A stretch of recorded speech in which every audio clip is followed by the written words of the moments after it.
Hello बच्चों, कैसे हैं आप लोग। आशा करता हूं कि आप लोग अच्छे होंगे। आज हम लोग अभी हम लोग इस वीडियो में जो पढ़ने जा रहे हैं वो है our universe Pearson IIT foundation series class 7 से। ठीक है, तो शुरू करते हैं। तो इसमें बात होगी यूनिवर्स की, तो थोड़ा सा इंट्रोडक्शन समझ जाएं यूनिवर्स के बारे में कि यूनिवर्स क्या है। ठीक है, तो आप देख रहे हैं कि बोर्ड में हमें पढ़ना है basically the law of gravitation and इससे रिलेटेड न्यूमेरिकल्स जो पियर्सन आईआईटी फाउंडेशन सीरीज़ जो फिज़िक्स है उससे हम लोग करेंगे। ठीक है, हम लोग जो यूनिवर्स के बारे में बात कर रहे हैं, जितना हम जानते हैं, जितना हम जान पाए हैं, मैं नहीं, जो साइंटिस्ट्स हैं, जो रिसर्चर्स हैं, जो जितना जान पाए हैं, वो यूनिवर्स को हम कहते हैं ऑब्जर्वेबल यूनिवर्स। क्या कहते हैं इसको?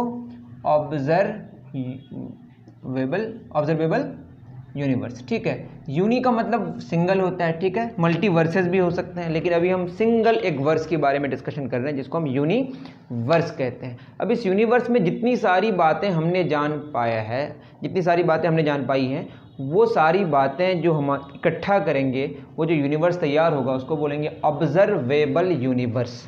ये जो ऑब्जर्वेबल यूनिवर्स है, इस पर बहुत डिस्कशन चला है, बहुत बड़े लोग आए हैं। लास्ट में जो आए थे वो उसका नाम है, मतलब जो बहुत ही ज़्यादा काम करके गए, उनका नाम है केपलर। और भी बहुत सारे नाम हैं, लेकिन हम सीधे किसकी बात कर रहे हैं? केपलर की बात। उसके बाद जो आए वो कौन है? न्यूटन। ठीक है, केपलर के लॉज को हम लोग पढ़ेंगे, जो कि आपके अकॉर्डिंग, मतलब वैसे तो एनसीईआरटी के अकॉर्डिंग ये बहुत ही डिफ़िकल्ट बात हो जाएगी, लेकिन अगर हम पियर्सन के बारे में डिस्कशन करें तो न्यूटन ने जो लॉ दिया उस लॉ के बारे में पढ़ेंगे। बट न्यूटन का जो लॉ है वो केपलर से आया, मतलब केपलर ने 3 लॉज दिए थे। केपलर ने कितने लॉज दिए थे? 3 लॉज। ये 3 प्लैनेट के मोशन पे डिपेंड, मतलब प्लैनेट के मोशन के बारे में डिस्कशन कर रहे थे। ठीक है, तो वो हम लोग डिस्कशन करेंगे, बट थोड़ा सा ऑब्जर्वेबल यूनिवर्स के बारे में जान लें। आपको पता होगा जो यूनिवर्स है, universe is made of galaxies. इसमें क्या होता है बताइए? गैलेक्सीज। और गैलेक्सीज जो बने हुए होते हैं वो किससे? Galaxies are made of stars. और भी बहुत सारी चीज़ें हैं, लेकिन हम लोग जो मोटी मोटी चीज़ें हैं जो हमें जानना है उसके बारे में डिस्कशन करेंगे। ठीक है, तो बताइए यूनिवर्स में क्या होता है बेटा? गैलेक्सीज। और गैलेक्सीज में क्या होता है? स्टार्स। तो एक यूनिवर्स में जो गैलेक्सीज के बारे में 2016 की एक स्टडी हुई है, उस स्टडी में टोटल 2 ट्रिलियन गैलेक्सीज के बारे में डिस्कशन किया गया है। 2 trillion galaxies are there in the observable universe. अब 2 ट्रिलियन कितना होता है ये समझिए ऐसे। ठीक है, 1 10 100 1000 10,000 100,000 million 10 million 100 million billion 10 billion 100 billion trillion, इतने सारे गैलेक्सीज हैं। इकाई दाई सैकड़ा हज़ार 10,000 लाख 10 लाख करोड़ 10 करोड़ अरब 10 अरब खरब 10 खरब 20 खरब गैलेक्सीज है। और ये गैलेक्सीज जो है ना, ये ऑब्जर्व हमने कर पाया है। अब इससे भी ज़्यादा हो सकते हैं। ठीक है, उसके बाद एक गैलेक्सी में कितने स्टार्स हैं? एक गैलेक्सी, जिस गैलेक्सी में हम लोग हैं उसको बोलते हैं हम लोग मिल्की वे गैलेक्सी। कौन सा गैलेक्सी? और भी बहुत सारी गैलेक्सीज हैं। जिस गैलेक्सी में हम लोग हैं वो कौन सा गैलेक्सी है? मिल्की वे गैलेक्सी। अब मिल्की वे गैलेक्सी में बहुत सारे स्टार्स हैं। ठीक है, अब मिल्की वे गैलेक्सी में जितने सारे स्टार्स हैं वो ऐसा माना गया है कि 200 बिलियन से लेकर 400 बिलियन अप्रॉक्स क्या होंगे? स्टार्स होंगे। ठीक है, 200 बिलियन से लेकर 400 बिलियन स्टार्स। फिर मैं कह रहा हूँ जो यूनिवर्स हम जान पाए हैं उस यूनिवर्स को बोलते हैं ऑब्जर्वेबल यूनिवर्स। इस ऑब्जर्वेबल यूनिवर्स में 2 ट्रिलियन गैलेक्सीज हैं। उन गैलेक्सीज में एक गैलेक्सी है जिसका नाम है मिल्की वे गैलेक्सी। जिस गैलेक्सी में हम लोग हैं उसमें 200 बिलियन से 400 बिलियन तक के स्टार्स माना जाता है। उसमें एक स्टार है जिसका नाम हमने क्या दिया? सन। ठीक है, 200 बिलियन से 400 बिलियन। अभी एक एक गैलेक्सी में इतने स्टार्स है, तो इतने इतने स्टार्स एक एक गैलेक्सी में, और इस तरह के 2 ट्रिलियन गैलेक्सीज है। सोचिए कितने सारे स्टार्स होंगे। फिर और भी चीज़ें हैं जिसके बारे में डिस्कशन नहीं कर रहे हैं।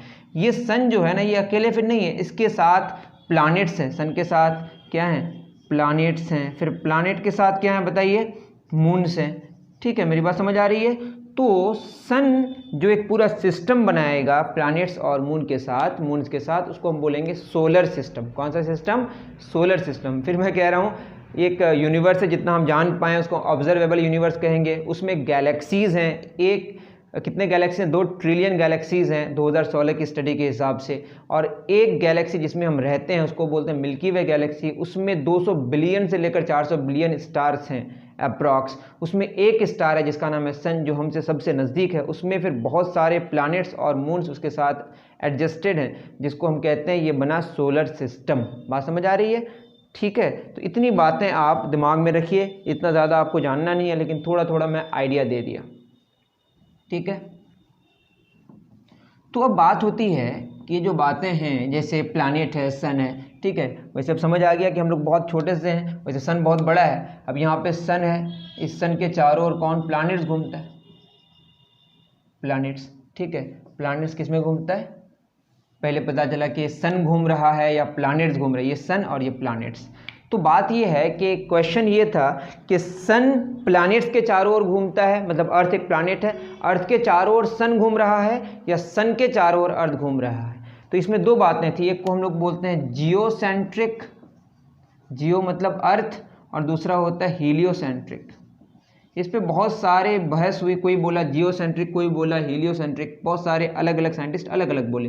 जियो मतलब अर्थ सेंटर में है और सन चारों ओर घूम रहा है, हीलियोसेंट्रिक मतलब सन सेंटर में है और अर्थ चारों ओर घूम रहा है। तो किसको एक्सेप्ट किया गया, इसको एक्सेप्ट किया गया, इसको एक्सेप्ट नहीं किया गया। अब जो थ्योरी है लेटेस्ट, उसमें दोनों ही एक दूसरे के चारों ओर घूम रही है, लेकिन जो सेंटर है वो सन के क्लोज है, वो अलग बात है, उस पर हम डिस्कशन अभी नहीं करेंगे। तो ये जो घूमना है या 2 बॉडीज़, जो बड़े बड़े बॉडीज़, इसको हेवनली बॉडीज़ कहते हैं, इसमें जो अट्रैक्शन है ये एक फोर्स है, जिसको हम फोर्स, जिस फोर्स का नाम दिया गया है न्यूटन के बाद ग्रेविटेशनल फोर्स, उसकी वजह से ये सारी चीज़ें हो रही हैं। तो इतना सारा डिस्कशन हमें करना है। एक बात समझ आ गई हमको, किसको मान लेना है कि सन को सेंटर में मानना है, प्लैनेट्स चारों ओर घूम रहा है। तो पहले फिर अब इसमें बात आई कि सर्कल में घूम रहा है या कैसे घूम रहा है।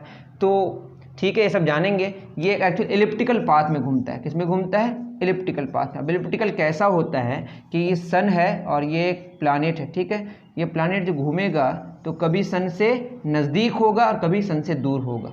दूर में स्पीड क्या होगी, कम होगी, नज़दीक में स्पीड इससे ज़्यादा हो जाएगी, तो इसकी स्पीड में भी वेरिएशन होगा। वो केपलर ने बताया था, बट उतना सारा डिस्कशन नहीं करना है। तो केपलर ने बताया था, क्या बताया था केपलर ने, कि इसका जो पाथ होगा वो कैसा होगा, एलिप्टिकल होगा, और इसमें जो इसकी जो एरिया कवर, ये एरिया कवर करेगा, मान लेते हैं इसमें इतना एरिया कवर करने में टी टाइम लगेगा, तो यहाँ पर भी टाइम टी लगेगा, जो आपकी समझ से बाहर है, इतना समझ नहीं। तीसरा और एक लॉ दिया था, उस लॉ को फर्दर आगे बढ़ा के न्यूटन ने एक लॉ दिया जिसको बोलते हैं यूनिवर्सल लॉ ऑफ ग्रेविटेशन, जो आप समझ सकते हैं। ठीक है, तो उसी लॉ के बारे में हम डिस्कशन करेंगे, जिसको हम बोलते हैं यूनिवर्सल लॉ ऑफ ग्रेविटेशन। जितनी सारी बातें समझाया मैंने, अगर नहीं समझ आया तो कोई इशू नहीं है, बस थोड़ी सी बात याद रखनी है कि ऑब्जर्वेबल यूनिवर्स में 2 ट्रिलियन गैलेक्सीज हैं, उसमें एक गैलेक्सी का नाम है मिल्की वे गैलेक्सी, उसमें 200 बिलियन से लेकर 400 बिलियन स्टार्स हैं, उसमें एक स्टार है जिसका नाम है सन, उसमें भी बहुत सारे प्लैनेट्स और मून्स हैं, वो सब मिलकर एक सोलर सिस्टम तैयार होता है। अर्थ और सन के बीच का कितना डिस्टेंस है वो मैं बता देता हूँ आपको। ठीक है, आपको पता है कि सन से जो सन से जो रोशनी निकलती है, यहाँ पे अर्थ है और यहाँ पे सन है, सन से जो रोशनी निकलती है यहाँ से यहाँ तक, इसको पहुँचने में रोशनी को कितना सेकंड लगता है बताइए, 500 सेकंड। और 1 सेकंड में जो रोशनी चलती है वो कितना चलती है, 3 lakh kilometre. That is light की स्पीड कितनी होती है, 3 लाख किलोमीटर पर second, speed of light in vacuum. क्या है ये? तो 500 सेकंड में कितना चलेगा बताइए, 500 गुना 3 लाख किलोमीटर, दैट इज कितना हो जाएगा, 1500 lakh kilometre, that is 15 crore kilometre. नहीं भी समझ आए तो आपको याद रखना है, the distance between earth and sun is 15 crore kilometre. और सन भी मूव करता है, सन भी मूव करता है, अभी हम लोग फिक्स मानेंगे अलग बात है, बट सन भी मूव कर रहा है। ठीक है, तो हम लोग 500 सेकंड्स के बाद, क्योंकि रोशनी हमारी आंखों में आती है, तो सन को हम लोग 500 सेकंड के बाद देखते हैं, और सन 500 सेकंड में कहीं और चले जाते हैं। दैट इज सन को जब हम देखते हैं, सन वहाँ पे नहीं होता है जहाँ पे हम सन को देखते हैं। किसी चीज़ को देखने के लिए रोशनी आपकी आंखों में आना ज़रूरी है, लाइट को आना ज़रूरी है। लाइट जब आएगा आपकी आंखों में तब आप उस बॉडी को देख पाएंगे। तो उस बॉडी को देखने के लिए, दैट इज सन को देखने के लिए हमें 500 सेकंड का इंतजार करना पड़ता है, और 500 सेकंड में सन वहाँ से शिफ्ट हो जाता है, जिसकी वजह से सन जहाँ पे हम देखते हैं वहाँ पे सन नहीं है, सन वहाँ पे था 500 सेकंड से पहले। उसी तरह से सन के बाद एक स्टार है जिसका नाम है अल्फा सेंटाउरी,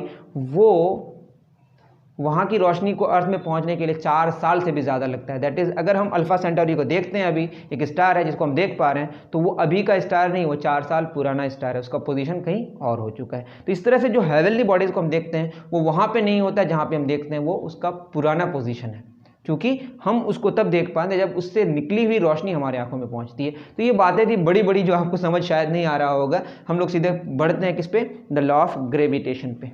तो उतार लें। चलिए, ये क्या कहा, इसको समझने के लिए भी बहुत सारी बातें अभी समझनी पड़ेगी, ठीक है। इसी पे हम लोग अभी बात करते हैं, द लॉ ऑफ ग्रेविटेशन। इसको किसने दिया, न्यूटन ने, इसलिए इसका नाम न्यूटन्स लॉ ऑफ ग्रेविटेशन भी है। किसने दिया बताइए, सर आइजैक न्यूटन ने, ठीक है। इसको क्या बोलते हैं बताइए, यूनिवर्सल लॉ ऑफ ग्रेविटेशन। इसका रीज़न ये है कि ये हमेशा वैलिड है और हर यूनिवर्स के हर एक पोजीशन में, मतलब कहीं पे भी जाइए, ये जो लॉ ऑफ ग्रेविटेशन है वैलिड है, यूनिवर्सल लॉ ऑफ ग्रेविटेशन। ये बेसिकली किसके बारे में डिस्कशन करता है, फोर्स के बारे में। किसके बारे में, फोर्स के बारे में। तो आपको समझना पड़ेगा सबसे पहले फोर्स क्या होता है, ठीक है। फोर्स आपको पता होगा, फोर्स अगर किसी बॉडी पर नेट फोर्स हम लगाते हैं बाहर से, तो उस बॉडी के किस में चेंज होता है, उसके कंडीशन ऑफ मोशन में चेंज होता है। दैट इज या तो उसका स्पीड चेंज होगा या उसका डायरेक्शन चेंज होगा। तो नेट फोर्स जो होगा, व्हाट कैन इट डू, या तो ये क्या करेगा, फोर्स क्या करता है बताइए, फोर्स या तो जो नेट फोर्स होगा, कौन सा वाला फोर्स, जो नेट होगा, या तो वो क्या करेगा, चेंजेस स्पीड या चेंजेस डायरेक्शन, और changes both speed and direction. ये सब मिला के हम एक बात बोल सकते हैं कि चेंजेस वेलोसिटी, चेंजेस वेलोसिटी। जिसको नहीं पता है स्पीड क्या होता है, आप यूँ समझें, जैसे मैं बोलूँ 10 मीटर पर सेकेंड, तो 1 सेकंड में एक बॉडी 10 मीटर चल रहा है, वो उसकी स्पीड हो गई। और डायरेक्शन के साथ बात करेंगे तो उसकी क्या हो जाएगी, वेलोसिटी। दैट इज वेलोसिटी को चेंज करने के लिए हमें क्या लगाना पड़ेगा, नेट फोर्स। तो बात समझ आ रही है। तो फोर्स में क्या होता है बताइए, वेलोसिटी चेंज होता है। क्या होता है, चेंज इन वेलोसिटी बटे टाइम टेकन, ठीक है। ये क्या है, चेंज इन वेलोसिटी बटे टाइम टेकन। इसको हम ऐसे लिखते हैं, डेल वी, इसका मतलब हो गया चेंज इन वेलोसिटी बटे टाइम टेकन। क्या मतलब है इसका, जितना कम टाइम में हम वेलोसिटी चेंज करेंगे, मतलब जितना कम टाइम में चेंज करेंगे उतना ज़्यादा फोर्स लगाना पड़ेगा। और जितना ज़्यादा वेलोसिटी चेंज करेंगे, या डायरेक्शन चेंज करें या स्पीड चेंज करें, दोनों में फोर्स उतना ज़्यादा लगाना पड़ेगा। और जितना ज़्यादा मास होगा उतना ज़्यादा फोर्स लगाना पड़ेगा। तो ये फार्मूला है, mass into change in velocity by time taken, ठीक है। और इसको हम बोलते हैं एक्सेलरेशन। तो फोर्स का फार्मूला होता है मास इंटू एक्सेलरेशन। ये अगर आपको बहुत टफ लगे तो इसको भी आप इग्नोर कर सकते हैं। आप यूँ समझें कि फोर्स जो हम लगाते हैं, नेट फोर्स, ठीक है, बॉडी पर, अगर मास ज़्यादा होगा तो नेट फोर्स ज़्यादा लगाना पड़ेगा उसके कंडीशन ऑफ मोशन को चेंज करने के लिए। और एक्सेलरेशन क्या होता है, वेलोसिटी का चेंज टाइम के साथ। दैट इज़ मैं बोलूँ अगर 2 सेकंड में वेलोसिटी चेंज हुआ, 10 मीटर पर सेकंड था, अब ये हो गया 16 मीटर पर सेकंड। तो 10 मीटर पर सेकंड से 16 मीटर पर सेकंड करने के लिए एक स्ट्रेट लाइन में अगर बॉडी चल रही है तो उस पर क्या लगाना पड़ेगा, नेट फोर्स लगाना पड़ेगा। तो 2 सेकंड में चेंज हुआ, मान लेते हैं कितना, 10 से 16 कितना हुआ, 6 मीटर पर सेकंड। तो 1 सेकंड में चेंज करने के लिए कितना हो जाएगा, 6 मीटर पर सेकंड बटे 2, that is 3 metre per second. 1 second में चेंज हो रहा है। तो जितना कम टाइम में इसको चेंज करना पड़ेगा उतना ज़्यादा फोर्स लगाना पड़ेगा, ठीक है। तो बात समझ आई कि टाइम टेकन से भी डिवाइड करना जरूरी है। तो फोर्स का फॉर्मूला क्या हो गया, मास इंटू एक्सेलरेशन। मास का यूनिट होता है किलोग्राम और एक्सेलरेशन क्या होगा, ये है मीटर पर सेकंड और ये है per second, that is kilogram metre per second square. इसको न्यूटन कहते हैं। इतना भी नहीं समझ आए तो कोई परेशानी नहीं है। तो फोर्स क्या कर सकता है ये जान लें, फोर्स या तो बॉडी के स्पीड को चेंज करेगा या डायरेक्शन को चेंज करेगा, दोनों चेंज करेगा। और फोर्स जब नेट फोर्स किसी बॉडी पर लगाते हैं तो ये सारी चीज़ें हो सकती हैं। और फोर्स का यूनिट क्या है बताइए, न्यूटन। इतना भी अगर याद रखें समझ आ जाएगा। और मास का यूनिट क्या बताइए, किलोग्राम। तो अब बढ़ते हैं हम लोग द लॉ ऑफ ग्रेविटेशन, ये क्या कहता है, ठीक है। अगर आपको बहुत ही फास्ट लगे तो कमेंट सेक्शन में लिखें कि सर आप तो बहुत फास्ट पढ़ा रहे हैं, कैसे हम लोग समझ पाएंगे। तो आपको इतना ज़्यादा समझना ही नहीं है। आपको मैंने क्या बोला कि द लॉ ऑफ ग्रेविटेशन में आपको ये समझना है कि न्यूटन ने दिया, ठीक है। और ये यूनिवर्सल लॉ ऑफ ग्रेविटेशन इसीलिए है क्योंकि ये पूरे यूनिवर्स में वैलिड है, ठीक है, कहीं पे भी ये इनवैलिड नहीं है। ये बताता है। और फोर्स क्या होता है, इंटरेक्शन होता है। फोर्स दो बॉडीज़ के बीच लगता है और ये हमेशा जो ग्रेविटेशनल फोर्स है, कौन सा फोर्स है जिस फोर्स के बारे में हम डिस्कशन करने जा रहे हैं, ग्रेविटेशनल फोर्स, ये जो होता है ये क्या होता है, ऑलवेज एट्रैक्टिव, ठीक है। और ये जो फोर्स है ये पूरे नेचर में सबसे कमज़ोर फोर्स है, वीकेस्ट फोर्स है ये, और ये क्या है बताइए, बगैर कांटेक्ट में ही लग जाता है, नॉन कांटेक्ट फोर्स। तो ग्रेविटेशनल फोर्स के बारे में ही डिस्कशन करेंगे। और फोर्स हमेशा किस में होता है, इंटरेक्शन में होता है। दैट इज एक बॉडी है जिसका मास हमने क्या लिया, m1, मास का मतलब मास का यूनिट किलोग्राम, ठीक है, और इसका सेंटर कहीं यहाँ पे है। और दूसरा बॉडी है जिसका मास क्या है, m2, और इसका सेंटर यहाँ पे। सेंटर्स के बीच का डिस्टेंस लेते हैं, और इन दोनों सेंटर्स के बीच का जो डिस्टेंस है वो कितना है, d है। आप खुद बताइए, जितना ज़्यादा डिस्टेंस बढ़ते जाएगा उतना फोर्स का वैल्यू क्या होते जाएगा, कम होते जाएगा, ठीक है। और मासेस का वैल्यू जितना बढ़ते जाएगा, इसका और इसका प्रोडक्ट, तो जो ग्रेविटेशनल फोर्स है वो भी बढ़ते जाएगा। है ये बहुत कमज़ोर, लेकिन अगर मासेस बढ़ाते जाइएगा, जैसे अर्थ एक बॉडी है, हम एक बॉडी है, तो अर्थ का सेंटर है यहाँ, ये अर्थ है ना, और यहाँ पे हम है, ये मेरा सेंटर है, ये अर्थ का सेंटर, दोनों के बीच का जो डिस्टेंस है कुछ तो होगा। लेकिन अर्थ का मास बहुत ज़्यादा है, मेरा मास बहुत कम है, लेकिन दोनों का जो प्रोडक्ट है, ये मास ऑफ अर्थ और ये मास ऑफ मेरा, ठीक है। तो क्या होगा, mass of earth into mass of मेरा, दोनों मिला के क्या हो जाएगा, इसका जो प्रोडक्ट है बहुत ज़्यादा होगा, जिसकी वजह से ग्रेविटेशनल फोर्स भी बहुत ज़्यादा होगा। और जितने फोर्स से अर्थ सेंटर की तरफ किसी बॉडी को अट्रैक्ट करती है, उसको हम उसका वेट कहते हैं। क्या कहते हैं, वेट। और बहुत सारी बातें जानेंगे, जैसे अर्थ जितना फोर्स हम पर लगाती है उतना ही फोर्स हम भी अर्थ पर लगाते हैं। लेकिन क्या प्रॉब्लम है कि अर्थ हमें खींचती है, हम अर्थ को नहीं खींच पाते हैं। उसको समझने के लिए हमें एक्सेलरेशन समझना पड़ेगा, एक्सेलरेशन ड्यू टू ग्रेविटी, या बस एक्सेलरेशन ही समझना पड़ेगा, ठीक है। अभी हमने बताया फोर्स का फॉर्मूला क्या होता है, बताइए, मास इनटू एक्सेलरेशन। तो एक्सेलरेशन क्या होगा, फोर्स बटे मास, जिसका मास ज़्यादा उसका एक्सेलरेशन कम, फोर्स सेम होता है। फिर मैं बता दूं, जितना फोर्स अर्थ किस पर लगाएगा, हम पर, उतना ही फोर्स मैं भी किस पर लगाता हूं, अर्थ पर। लेकिन फोर्स लगता दोनों का सेम है, इक्वल बट ऑपोजिट। इसको एक्शन रिएक्शन पेयर कहते हैं। जितना फोर्स अर्थ लगा रहा है, मैं बार बार कह रहा हूं, आपको ज़्यादा चिंता करने की ज़रूरत नहीं कि समझ नहीं आ रहा, बस सुने कि जितना फोर्स अर्थ किस पर लगाती है, हम पर, उतना ही फोर्स मैं भी किस पर लगाता हूं, अर्थ पर। दोनों एक दूसरे के क्या होता है, ऑपोजिट। पहले कौन लगाता है, दोनों साथ में लगाता है, दोनों साथ में लगाता है, सेम लगाता है, लेकिन कौन किधर अट्रैक्ट होगा वो डिपेंड करता है एक्सेलरेशन पर। और जिसका मास कम होगा उसका एक्सेलरेशन ज़्यादा होगा। इसीलिए इस मार्कर को छोड़ देंगे तो किधर जाएगा, अर्थ की तरफ, चूंकि इस मार्कर का मास कम है। मास कम, वेलोसिटी में चेंज ज़्यादा, मतलब एक्सेलरेशन ज़्यादा। मास ज़्यादा, एक्सेलरेशन कम। और अर्थ का मास क्या है, बहुत ज़्यादा है, जिसकी वजह से वो, उसका इनर्शिया बहुत ज़्यादा है, जिसकी वजह से उतने फोर्स से वो ऊपर नहीं आ पाता है। लेकिन फोर्स, जितना फोर्स अर्थ लगाता है इस मार्कर पर, उतना ही फोर्स ये मार्कर भी किस पर लगाता है, अर्थ पर। और फोर्स जो लगता है वो किस पे, सेंटर्स के बीच लगता है। ये बात अभी दिमाग में रखें, धीरे धीरे आप इंप्रूव करिएगा, ठीक है। और जो ग्रेविटेशनल फोर्स है वो प्रोडक्ट ऑफ मासेस पे डिपेंड करेगा, और जितना ज़्यादा प्रोडक्ट ऑफ मासेस इंक्रीज करेगा उतना ज़्यादा फोर्स ऑफ ग्रेविटेशन भी क्या करेगा, इंक्रीज करेगा। और जितना ज़्यादा उनके सेंटर्स के बीच का डिस्टेंस डिक्रीज करेगा, जितना घटेगा उतना फोर्स इंक्रीज करेगा, और जितना ये इंक्रीज करेगा डिस्टेंस, उतना फोर्स का जो वैल्यू है डिक्रीज करेगा, ठीक है। धीरे धीरे बात समझ आएगी। मिटा दो इसको। चलिए, जो ग्रेविटेशनल फोर्स है वो क्या पाया गया, वो ये पाया गया, सबसे पहली बात जो पाई गई वो ये कि जो ग्रेविटेशनल फोर्स है, Fg stands for gravitational force, अभी मैं लिख रहा हूँ, ठीक है, ये होगा बटे मासेस का प्रोडक्ट। अब बताइए, मैं अगर लिखूँ x और y का रेशियो 5 है, और मैंने क्या लिखा, ध्यान से देखिए, ये x है, ये y है। अगर मैं इसको लिखूँ 10 तो ये 2, अगर मैं इसको 20 लिखूं तो ये 4, अगर इसमें 30 लिखूं तो 6। x भी बढ़ रहा है, y भी बढ़ रहा है, बट 10 बटे 2 5, 20 बटे 4 5, 30 बटे 6 5। मतलब x बढ़े y बढ़े, बट दोनों का रेशियो कांस्टेंट हो, उसको बोलते हैं डायरेक्टली प्रोपोर्शनल। क्या बोलते हैं, हम बोलेंगे कि x प्रोपोर्शनल y है, या x बराबर 5 × y 5y, ठीक है। तो यहाँ पे ये पता चला कि जितना ज़्यादा मासेस का प्रोडक्ट बढ़ते जाएगा उतना ज़्यादा ग्रेविटेशनल फोर्स भी बढ़ते जाएगा। और एक्सपेरिमेंट करके पता चला है, वैल्यूज़ को लेके पता चला है कि इस दोनों का जो रेशियो है वो क्या मिला, कांस्टेंट।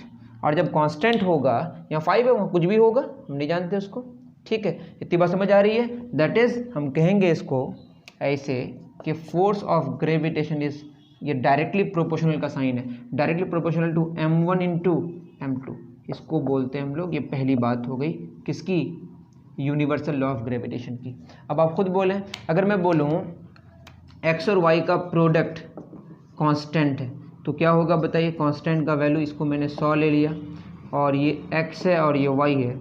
अगर मैं इसको 1 लूँ तो ये कितना होगा 100, इसको 2 लूँ तो ये कितना होगा 50, इसको अगर 5 लूँ तो ये कितना होगा 20, इसको 10 लूँ तो ये कितना होगा 10 तो छोड़िए, ये 20 लूँ तो ये कितना होगा 5। आप खुद देखें x का वैल्यू बढ़ते जा रहा है, y का वैल्यू घटते जा रहा है, लेकिन इसका प्रोडक्ट 1 × 100 100, 2 × 50 100, 5 × 20 100, 20 × 500, तो दोनों का एक का वैल्यू बढ़ रहा है, एक का वैल्यू घट रहा है, लेकिन दोनों का प्रोडक्ट कांस्टेंट है। तो इसको हम बोलते हैं कि x प्रोपोर्शनल 1/y या x is inversely proportional to y। क्या बोलते हैं बताइए, x is inversely proportional to y। ठीक है, या इसी को लिखेंगे x बराबर 100 × 1/y। देखिए 100 × y ऊपर था, कहाँ चला गया नीचे, या बोलेंगे इसी को ऐसे। ठीक है, एक्चुअली ये कांस्टेंट हटने से प्रोपोर्शनल साइन आ गया। ठीक है, जब प्रोडक्ट कांस्टेंट हो तो इन्वर्सली प्रोपोर्शनल और रेशियो कांस्टेंट हो तो डायरेक्टली प्रोपोर्शनल। और यहाँ पे क्या होगा बताइए, यहाँ पे पता गया केपलर का थर्ड लॉ से इसको जब आगे लेके बढ़े तो ये पता चला केपलर के थर्ड लॉ से। ठीक है, ये मैं बता रहा हूँ। तो एफ जी और किसका प्रोडक्ट, दोनों के सेंटर्स के बीच का जो डिस्टेंस का जो स्क्वायर है उसका प्रोडक्ट क्या मिला कांस्टेंट, या इसी को बोलेंगे F G is inversely proportional to D square. ये हमारी सेकंड बात हो गई। तो इसको क्या लिखते हैं बताइए, इसको लिखते हैं कि gravitational force between two mass objects is directly proportional to the product of masses। और ये क्या होगा बताइए, gravitational force is inversely proportional to the, ये क्या है square of the distance between the centers of the objects। ठीक है, तो ये दो हमारे इंफॉर्मेशंस हमारे पास आ गए, इसको उतार लें फिर आगे बढ़ेंगे।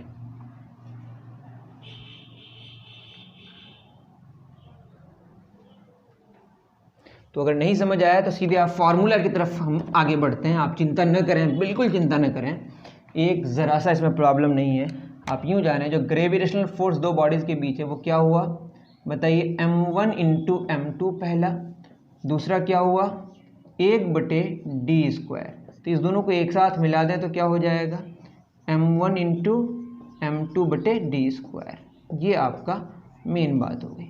अब क्या होगा, प्रोपोर्शनल का मतलब मैंने क्या बताया, ratio constant, that is F G, और क्या m1 × m2/d² है, ये इधर आ जाएगा मल्टीप्लाई हो जाएगा इंटू d²। हमने पहले भी जाना था इन दोनों का प्रोडक्ट कांस्टेंट, इन दोनों का रेशियो कांस्टेंट, तो ये भी क्या होगा कांस्टेंट होगा।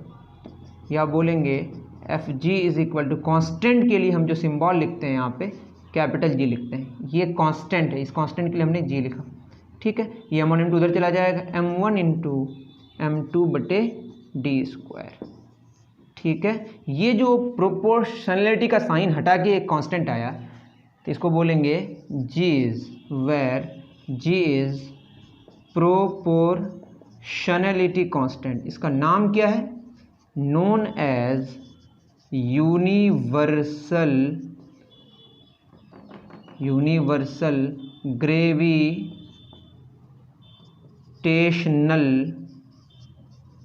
कांस्टेंट। क्यों नाम इसका यूनिवर्सल पड़ा, क्योंकि इसका वैल्यू जो अभी जानने जा रहे हैं वो वैल्यू एक्सपेरिमेंट करके डेटाज के हिसाब से पता चला है कि इसके वैल्यू में कोई फ़र्क नहीं पड़ता, ये वैल्यू पूरे यूनिवर्स में क्या है कांस्टेंट है। तो इतनी बातें आप बता रहे हैं कि मैंने क्या बोला, यही फार्मूला याद रखना है, F G is equal to G m1 m2/r²। ये जो कैपिटल जी है ये कैसा कांस्टेंट है, यूनिवर्सल ग्रेविटेशनल कांस्टेंट है। चिंता न करें, समझ आ जाएगा। ठीक है,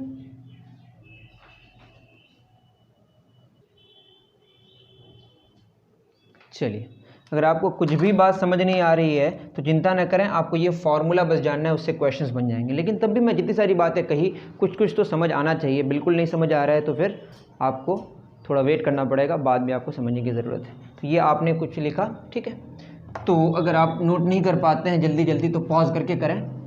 तो हमने जो सारी बातों में एक बात जाना वो ये है, gravitational force between two objects is equal to G, ये कांस्टेंट है, m1 × m2/d²।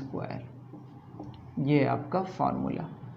ठीक है, जी क्या है? Universal gravitational constant. ये जो फोर्स होगा ना जैसे दो बॉडीज़ के बीच, हमेशा क्या होगा? अट्रैक्टिव होगा। दैट इज़ ये m1 है, m2 है और ये m1 है। एक फोर्स, ये फोर्स किधर लगाएगा? इधर इसको खींचेगा, ये इसको इधर खींचेगा।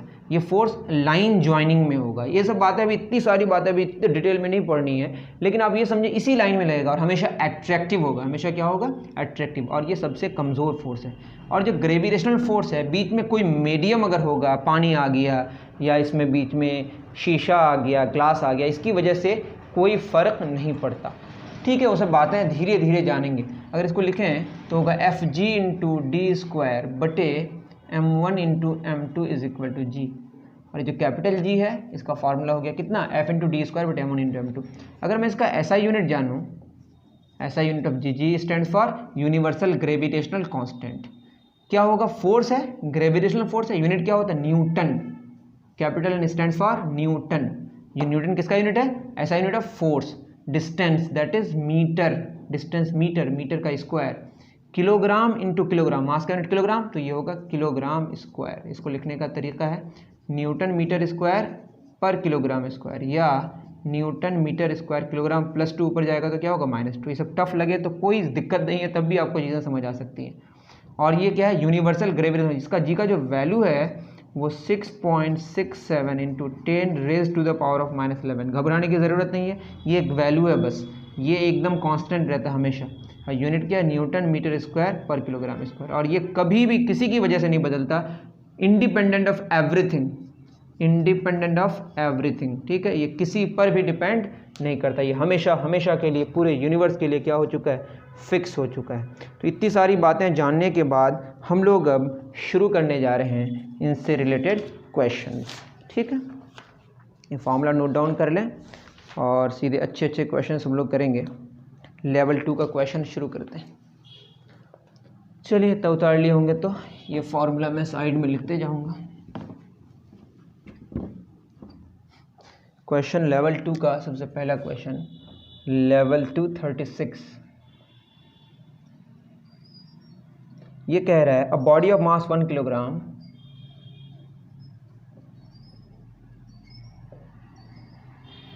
Kilogram is placed between two bodies. एक काम करते हैं, इसको मैं लिख लेता हूँ, फिर इसको तब तक मैं वीडियो पॉज कर देता हूँ थोड़ा। चलिए, आपके पास अगर क्वेश्चन है लेवल 2 में, ये क्वेश्चन आपको मिल जाएगा तो आप किताब से देखें, वरना मैंने लिख दिया है। क्वेश्चन कह रहा है body of mass 1 kilogram is placed between two bodies of mass 10 kilogram and 90 kilogram and they are arrange in straight line. तो एक स्ट्रेट लाइन हम ड्रॉ कर लेते हैं। ठीक है, तो एक है कितना? 10 किलोग्राम एक साइड में, दूसरे साइड में कितना है? 90 किलोग्राम। और एक बॉडी है 1 किलोग्राम का, यहाँ पे कहीं पे फिक्स कर दिया गया है। ठीक, अब इसके 10 किलोग्राम 1 किलोग्राम के बीच का डिस्टेंस को हमने x मान लिया, 1 किलोग्राम और 90 किलोग्राम के डिस्टेंस के बीच का डिस्टेंस को हमने y मान लिया। If the forces of attraction due to two masses on the body, the two masses on the body of mass 1 kilogram, if the force of attraction due to the two masses on the body of mass 1 kilogram are equal, मतलब 1 kilogram पर जो 10 kilogram force लगा रहा है और 90 kilogram भी जो 1 kilogram पर फोर्स लगा रहा है, दोनों का जो वैल्यू है सेम है। मतलब 1 किलोग्राम पर फोर्स जितना 10 किलोग्राम ने लगाया, उतना ही फोर्स 90 किलोग्राम ने भी 1 किलोग्राम पर लगाया, तो इन दोनों का रेशियो मांगा है। ठीक है, तो फोर्स 10 किलोग्राम, इसको हमने क्या मान लिया? फर्स्ट, सेकेंड और थर्ड। जितना फोर्स 1-2 के बीच लग रहा है, उतना ही फोर्स 3-2 के बीच में लग रहा है। तो क्या मांगा है? Then the ratio of the distances, तो x और y का रेशियो मांगा है। तो F12 दैट इज, अभी हमने जाना Gm1 m2 by R square, Gm1 that is 10, अभी फॉर्मूला जाना ना, F is equal to Gm1 m2 बटे डी स्क्वायर। तो Gm1 दैट इज 10 गुना 1 बटे डी स्क्वायर कितना? एक्स स्क्वायर बराबर क्या हो जाएगा? G 90 गुना 1 बटे क्या हो जाएगा? Y square. तो कैपिटल जी कैंसिल हो जाएगा, 10 90 ऊपर है नीचे आ जाएगा, बराबर एक्स स्क्वायर उधर चला जाएगा, एक्स स्क्वायर बटे Y square, 0 0 cancel, that is x और y का रेशियो का स्क्वायर बराबर हो जाएगा 1/9। 1/9 का मतलब कितना, 1/3 का स्क्वायर, ये तो अलग फार्मूला है। दैट इज़ x/y का रेशियो कितना हो गया, x और y का ratio 1/3, 1:3। Option C is correct. तो ये कहानी है, बहुत लंबा क्वेश्चन है लेकिन आसान है, ये बहुत टफ नहीं है।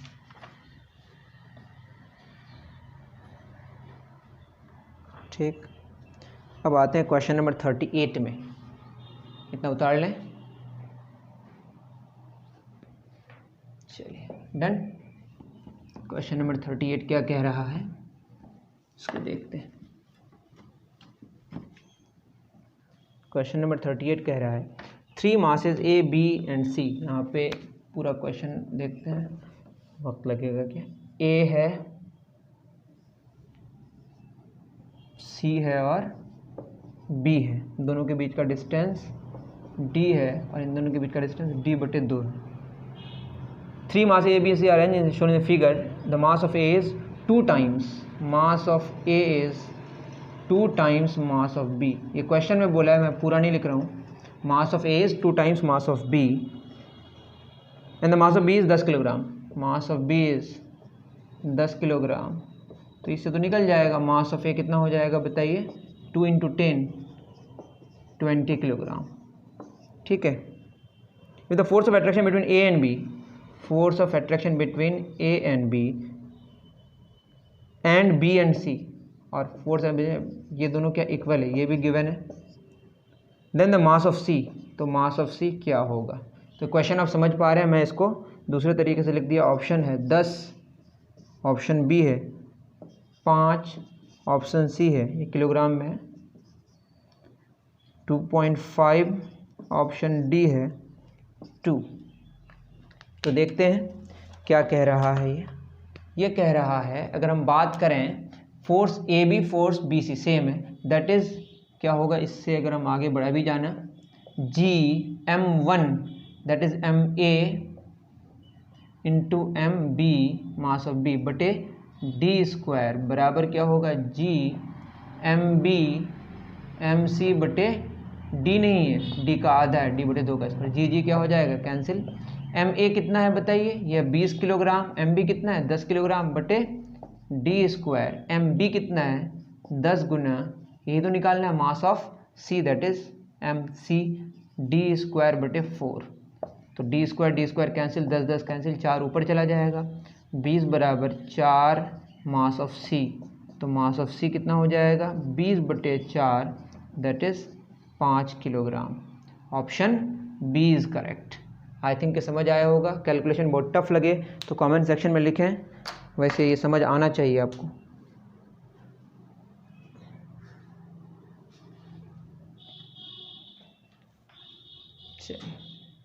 डन, 38 हो गया। क्वेश्चन नंबर 39 लिख देते हैं, वैसे क्वेश्चन ये बहुत टफ क्वेश्चन नहीं है। 39 द ग्रेविटेशनल फोर्स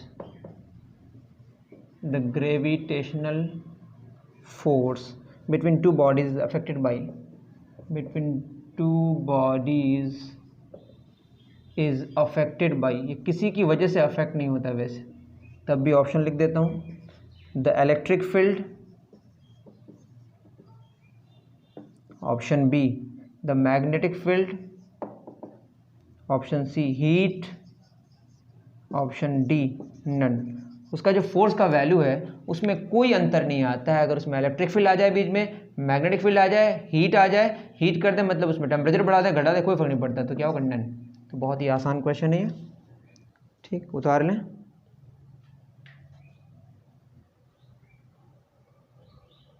चलिए, बात समझ आ गई। ये क्वेश्चन था।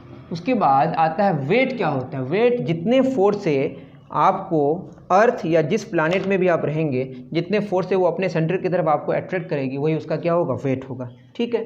तो क्वेश्चन नंबर 42 में वेट के बारे में डिस्कशन है। The weight of the body is अब ये कितना फोर्स से अट्रैक्ट करेगा वो अलग अलग पोजीशन में, अगर आप अर्थ के सरफेस में होंगे तो अलग अलग जगह अलग अलग होगा, ठीक है। तो सबसे पहला ऑप्शन है वो समझेंगे हम लोग, क्योंकि अर्थ कुछ इस तरह का है, यहाँ पे नज़दीक है तो यहाँ ज़्यादा फोर्स लगेगा, यहाँ दूर है तो फोर्स कम लगेगा, ठीक। The same everywhere on the earth, तो ये गलत बात हो गई, हर जगह सेम नहीं होता है, ठीक है। इक्वेटर में कम होता है और पोल में ज़्यादा होता है। B, the gravitational force experience by the body, experienced by the body, यही है, ये तो गलत हो गया, ये सही है, ठीक है। See, the mass of the body, mass अलग चीज़ है, मास मास है और जो वेट है वो एक फोर्स है, the mass of the body. तो मास का यूनिट क्या है बताइए, मास का यूनिट किलोग्राम है, मास कंटेंट जो है वो बॉडी का वो है, उसका यूनिट किलोग्राम है, और जो वेट है वो एक फोर्स है, जिस फोर्स से अर्थ किसी बॉडी को अपने सेंटर की तरफ अट्रैक्ट करती है, इसका यूनिट क्या होगा, न्यूटन, ठीक है। दोनों में फ़र्क, independent of mass, independent of mass, mass का भी इंडिपेंडेंट नहीं होता, क्यों, क्योंकि मास जितना ज़्यादा होगा बॉडी का वेट भी उतना ज़्यादा होगा, लेकिन उसके साथ एक नया टर्म आएगा जिसको बोलेंगे एक्सेलरेशन ड्यू टू ग्रेविटी, ठीक है, बाद की डिस्कशन है, तो उतार लें। तो ऑप्शन बी इज़ करेक्ट। चलिए क्वेश्चन नंबर 43 एक अच्छा क्वेश्चन है, तो उसको डिस्कस करते हैं। देखिए, चाहे वो जितना छोटा बॉडी हो या बड़ा बॉडी हो, दोनों के बीच अगर बॉडीज बहुत छोटे हो, दो बॉल्स के बीच, दो छोटे छोटे बॉल अगर हैं, इन दोनों बॉल्स के बीच भी ग्रेविटेशनल फोर्स है, और अर्थ और मून बड़े बड़े बॉडीज़ हैं तो उन दोनों के बीच भी ग्रेविटेशनल फोर्स है। तो छोटे बॉडीज़ के बीच भी ग्रेविटेशनल फोर्स है, बड़े बॉडीज़ के बीच भी है। हाँ, एक बात अलग है कि फोर्स का जो मैग्नीट्यूड होगा, उसका जो वैल्यू होगा वो कम होगा, ज़्यादा होगा, वो एक अलग बात है, लेकिन छोटे बॉडीज़ के बीच में भी ग्रेविटेशनल फोर्स एग्जिस्ट करता है और बड़े बॉडीज़ के बीच में भी ग्रेविटेशनल फोर्स एग्जिस्ट करता है। ये माइक्रोस्कोपिक रेंज होता है इसका। क्वेश्चन है, if two metallic balls are placed in space,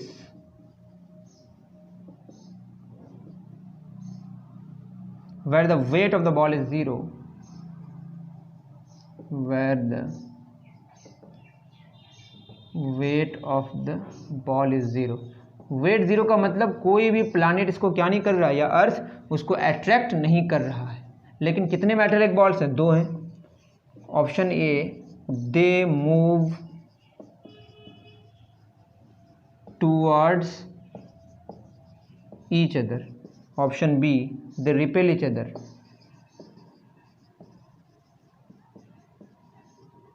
Option C, they remain in their position.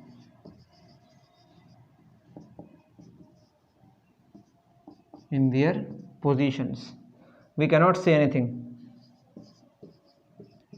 We can't say anything. तो अब इस पर सोचना है कि दो मेटालिक जो बॉल्स हैं, ठीक है, दो मेटालिक बॉल्स हैं, एक मेटालिक बॉल है M1 जिसका मास है M2, 1 किलोग्राम 2 किलोग्राम का, ठीक है।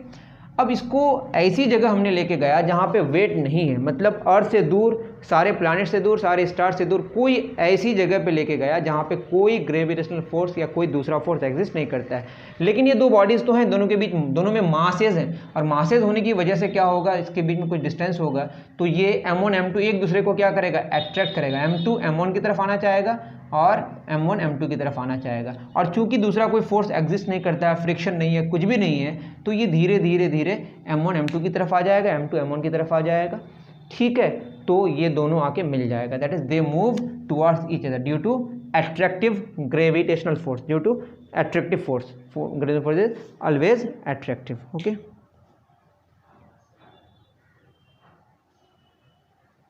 उतार लीजिए। चलिए नेक्स्ट क्वेश्चन ये कह रहा है, अब मैंने क्या बोला था, जो न्यूटन्स लॉ ऑफ ग्रेविटेशन है वो हमेशा वैलिड है, चाहे 1 किलोमीटर दूर हो या नज़दीक हो या दूर हो, छोटे बॉडीज़ हो बड़े बॉडीज़ हो, हमेशा ये वैलिड है। अब ये क्वेश्चन कह रहा है कि Newton's gravitational law, Newton's gravitational law is not applicable, is not applicable in the, कब अप्लीकेबल नहीं है, ऑप्शन है in case of in case of option A, आपके पास बुक होना चाहिए, मैं तो बहुत ही गंदा लिख रहा हूँ। Two bodies at different temperatures,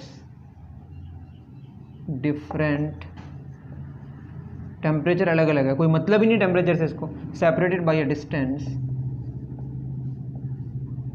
a distance of 1 kilometre.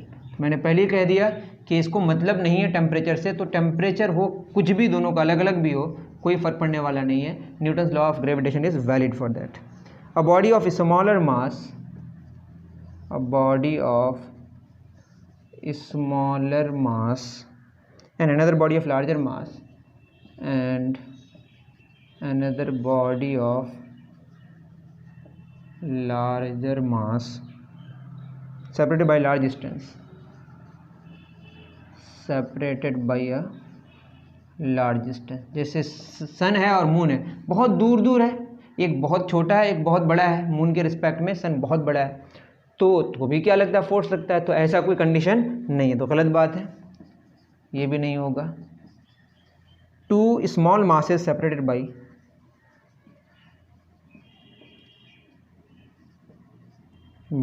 A large distance, तब भी होगा, ठीक है। दोनों मासेस अगर बहुत कम हैं तो ठीक है, फोर्स का वैल्यू कम होगा, डिस्टेंस बढ़ा देंगे तो फोर्स का वैल्यू और कम हो जाएगा, लेकिन लगेगा बहुत कम होगा। डी नन, तो option D is correct. I think समझ आया होगा, उतार लें।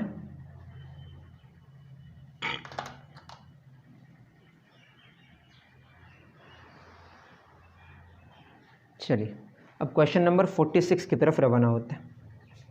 हम उन्हीं क्वेश्चंस को करेंगे जिसमें ग्रेविटेशनल फोर्स के बारे में डिस्कशन है, ठीक है। इससे आगे हम लोग नहीं चलेंगे क्योंकि बहुत ज़्यादा ही फिर नहीं तो लेंदी हमारा हो जाएगा। Two masses A and B, two masses A and B are separated by a distance,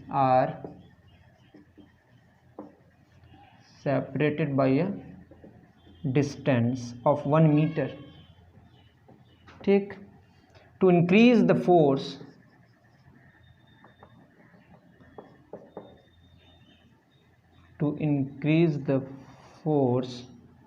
of attraction by 2 times, force of attraction by 2 times, दोगुना करना है।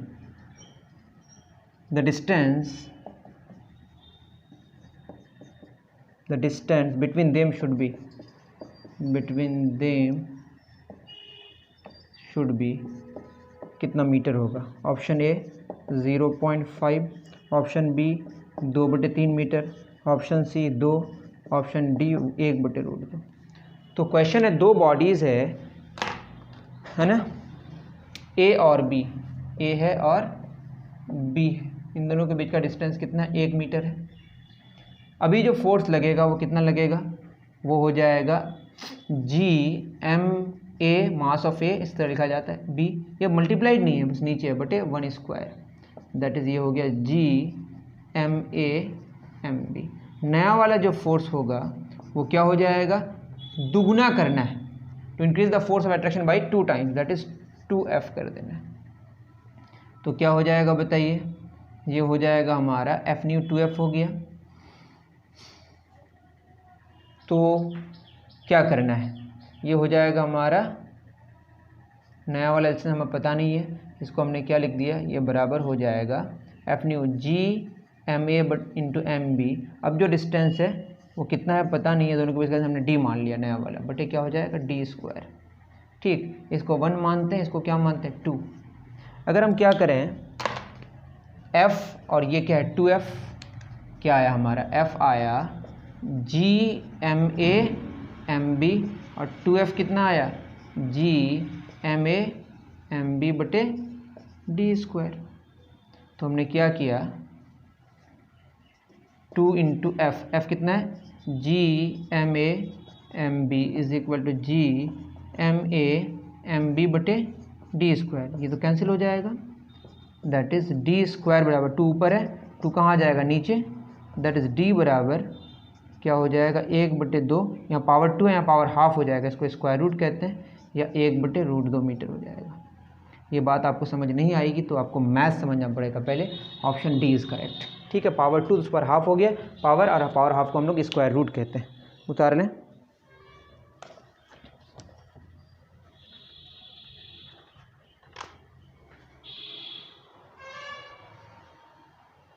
चलिए उतार लिए होंगे आप। क्वेश्चंस तो ढेर सारे हैं, कितने सारे करें आप खुद कंफ्यूज कर जाइएगा। ठीक है, और भी जो क्वेश्चंस हैं उस पर भी डिस्कशन ज़रूर होगा। आपको बेसिक बातें समझ आ गई होंगी, है ना। क्वेश्चंस और भी हैं, बहुत सारे क्वेश्चंस को और डिस्कस कराया जाएगा, लेकिन हमने इतने सारे क्वेश्चंस कर दिया कि आपको अब फीलिंग आ गई होगी कि यूनिवर्सल लॉ ऑफ ग्रेविटेशन या न्यूटन्स लॉ ऑफ ग्रेविटेशन क्या होता है। तो हमने इस लेक्चर में क्या क्या पढ़ा, हमने पढ़ा थोड़ा सा इंट्रोडक्शन जाना कि यूनिवर्स में क्या क्या चीज़ें हैं, ऑब्जर्वेबल यूनिवर्स के बारे में जाना, उसके बाद केपलर के बारे में थोड़ा सा जाना, उसके बाद केपलर के बाद न्यूटन्स लॉ ऑफ ग्रेविटेशन जाना, उसका फार्मूला जाना, कैपिटल जी के बारे में जाना। उसके बाद उससे रिलेटेड हम लोग लेवल 2 के questions Pearson IT foundation series जो फिजिक्स है क्लास 7 का, उससे हमने करा। और उम्मीद करता हूँ कि आपको सारी चीज़ें समझ आया होगा। ठीक है, तो मिलते हैं नेक्स्ट वीडियो में। अभी के लिए इतना ही, दीजिए इजाज़त। थैंक यू वेरी मच मेरे प्यारे बच्चों।